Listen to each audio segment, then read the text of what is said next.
आरक्षण पर supreme court ने पलटा सालों पुराना फैसला। अब एससी एसटी कोर्ट में क्या क्या होंगे बदलाव। राज्य आरक्षण में सब कैटेगरी बनने की आशंका। सुप्रीम कोर्ट ने अनुसूचित जाति और अनुसूचित जनजाति यानी एससी एसटी के आरक्षण की मौजूदा व्यवस्था को प्रभावित करने वाला ऐतिहासिक फैसला सुनाया है। शीर्ष अदालत ने कोटे में कोटा यानी आरक्षण के भीतर आरक्षण पर मुहर लगाई है। इतना ही नहीं, कोर्ट ने एससी एसटी वर्ग के आरक्षण में से क्रीमी लेयर की चिन्हित कर बाहर किए जाने की जरूरत पर भी बल दिया है। आपको बता दें कि गुरुवार यानी 1 अगस्त को सुप्रीम कोर्ट की 7 न्यायाधीशों की संविधान पीठ ने 6-1 के बहुमत से दिए फैसले में कहा कि एससी एसटी वर्ग के ही ज्यादा जरूरतमंदों को आरक्षण का लाभ देने के लिए राज्य एससी एसटी वर्ग में उपवर्गीकरण कर सकते हैं। सर्वोच्च अदालत ने 20 साल पुराने 5 न्यायाधीशों के ईवी चिनैया 2004 मामले में दी गई व्यवस्था को गलत ठहरा दिया है। ईवी चिनैया फैसले में 5 न्यायाधीशों ने कहा था कि एससी एसटी एक समान समूह वर्ग है और इनका उपवर्गीकरण नहीं हो सकता। प्रधान न्यायाधीश DY चंद्रचूड़, BR गवई, विक्रम नाथ,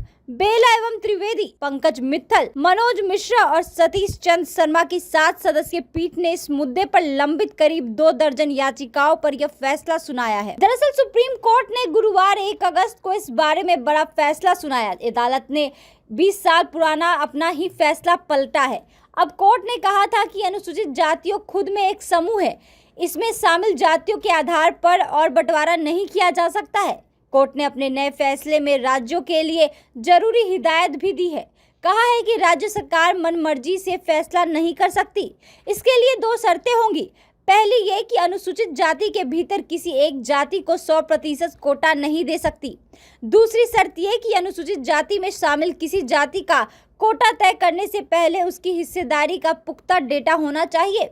आपको बता दें कि ये फैसला सुप्रीम कोर्ट की 7 जजों की संविधान पीठ का है। इसमें कहा गया है कि अनुसूचित जाति को उसमें शामिल जातियों के आधार पर बांटना संविधान के अनुच्छेद 341 के खिलाफ नहीं है। वही अदालत ने फैसला उन याचिकाओं पर सुनाया है जिनमें कहा गया था कि अनुसूचित जाति और जनजाति के आरक्षण का फायदा उनमें शामिल कुछ ही जातियों को मिला है। इसमें कई जातियां पीछे रह गई है। उन्हें मुख्य धारा में लाने के लिए कोटे में कोटा होना चाहिए। इस दलील के आरे 2004 का फैसला आ रहा था जिसमें कहा गया था कि अनुसूचित जातियों को सब कैटेगरी में नहीं बांट सकते। वही राज्य सरकार अब राज्यों में अनुसूचित जातियों में शामिल अन्य जातियों को भी कोटे में कोटा दे सकेगी। यानी अनुसूचित जातियों की जो जातियां वंचित रह गई है उनके लिए कोटा बनाकर उन्हें आरक्षण दिया जा सकेगा। मसलन 2006 में पंजाब ने अनुसूचित जातियों के लिए निर्धारित कोटे के भीतर वाल्मीकि और मजहबी सिखों को सार्वजनिक नौकरियों में 50% कोटा